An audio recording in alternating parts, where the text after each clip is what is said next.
ಜಿಲ್ಲಾಧ್ಯಕ್ಷರೇ, ಮೈಸೂರಿನ ತ್ಯಾಗರಾಜ ರಸ್ತೆಯಲ್ಲಿರುವ ಜಿಲ್ಲಾ ಪತ್ರಕರ್ತರ ಭವನದಲ್ಲಿ ಮೈಸೂರು ಜಿಲ್ಲಾ ಕಾಂಗ್ರೆಸ್ ಸಮಿತಿ ಅಲ್ಪಸಂಖ್ಯಾತರ ಘಟಕದ ಜಿಲ್ಲಾಧ್ಯಕ್ಷರಾದ ಮೋಸಿನ್ ಖಾನ್ ರವರು ಪತ್ರಿಕಾಗೋಷ್ಠಿಯಲ್ಲಿ ಮಾತನಾಡಿದ್ದು, ಕಳೆದ ವಿಧಾನಸಭಾ ಚುನಾವಣೆಯಲ್ಲಿ ತಂದೆಗಾಗಿ ಕ್ಷೇತ್ರ ಬಿಟ್ಟುಕೊಟ್ಟು ಅವರ ಗೆಲುವಿಗಾಗಿ ಶ್ರಮಿಸಿದ್ರು. ಆದ್ದರಿಂದ ಈ ಬಾರಿ ವಿಧಾನ ಪರಿಷತ್ ಸ್ಥಾನಕ್ಕೆ ಡಾ ಯತೀಂದ್ರ ಸಿದ್ದರಾಮಯ್ಯರವರನ್ನ ಆಯ್ಕೆ ಮಾಡಬೇಕು ಎಂದು ಮುಖ್ಯಮಂತ್ರಿಯವರಾದಂಥ ಸಿದ್ದರಾಮಯ್ಯ ಹಾಗೆಯೇ ಉಪಮುಖ್ಯಮಂತ್ರಿ ಡಿಕೆ ಶಿವಕುಮಾರ್ಗೆ ಮನವಿ ಮಾಡುತ್ತಿದ್ದೇವೆ ಅಂತ ಹೇಳಿದರು.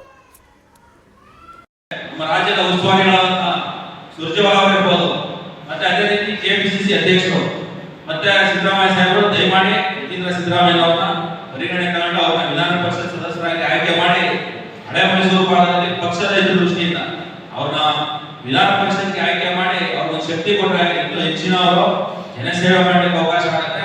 ಮತ್ತೆ ಹೆಚ್ಚಿಗೆ ಅವ್ರಿಗೆ ಬೇರೆಯವರು ನೋಡಿದವ್ರಿಗೆ ಅವ್ರಿಗೆ ಒಂದು ಪಕ್ಷದಲ್ಲಿ ಕೆಲಸ ಮಾಡಿ ಹೆಚ್ಚಿಗೆ ಅದರಲ್ಲೂ ಹಳೆ ಮೈಸೂರು ಭಾಗ ಬಂದಾಗ ನಮ್ಮ ಭಾಗಗಳಲ್ಲಿ ಕಳೆದ ಬಾರಿ ನಾವು ನೋಡಿದ್ವಿ, ವಿಧಾನಸಭೆ ಚುನಾವಣೆ ಬಂದಾಗ ಬಹುತೇಕ ಗೇಡೆ ಸೇರಿತ್ತು ಮಂಡ್ಯ ಹಾಸನ ಭಾಗದಲ್ಲಿ. ಮೈಸೂರಿಗೆ ಒಂದು ಸಿದ್ದರಾಮಯ್ಯ ಸ್ಪರ್ಧೆ ಮಾಡುತ್ತೆ. ಇವತ್ತು ನಾವು ಅಕ್ಕಪಕ್ಕ ಜಿಲ್ಲೆಗಳ ಅನುಕೂಲ ಆಗುತ್ತೆ ಅಂತ ಹೈಕಮಾಂಡ್ ಒಂದೇ ಒಂದು ನಿರ್ದೇಶನ ಕೊಟ್ಟಂತ ಸಂದರ್ಭದಲ್ಲಿ ಯತೀಂದ್ರ ಸಿದ್ದರಾಮಯ್ಯನವರು ಯಾವುದೇ ಒಂದು ಬೇರೆ ಮಾತಾಡ್ತಾನೆ ನಾನು ಕ್ಷೇತ್ರವನ್ನು ಬಿಟ್ಕೊಡ್ಲಿಕ್ಕೆ ತಯಾರಿದ್ದೀನಿ ಅಂತ ಹೇಳೋ ಮೂಲಕ ಇವತ್ತು ಕಾಂಗ್ರೆಸ್ ಪಕ್ಷವನ್ನ ಅಧಿಕಾರಕ್ಕೆ ಬರಲಿಕ್ಕೆ ಈ ಭಾಗದಲ್ಲಿ ಹೆಚ್ಚಿನ ಶಾಸಕರನ್ನ ಆಯ್ಕೆ ಮಾಡಲಿಕ್ಕೆ ಸಹಕಾರಿಯಾಗಿದ್ದಾರೆ.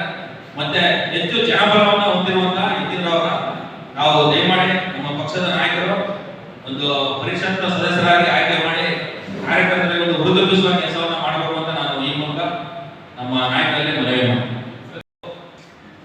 ನಾವು ಅಲ್ಪಸಂಖ್ಯಾತ ಸಮುದಾಯದ ಹಲವು ಪದಾಧಿಕಾರಿಗಳು ಇಡೀ ಮೈಸೂರು ಗ್ರಾಮೀಣ ಭಾಗದ ವಿವಿಧ ತಾಲೂಕುಗಳಿಂದ ವಿವಿಧ ವಿಧಾನಸಭಾ ಕ್ಷೇತ್ರಗಳಿಂದ ಬಂದಿದ್ದಾರೆ.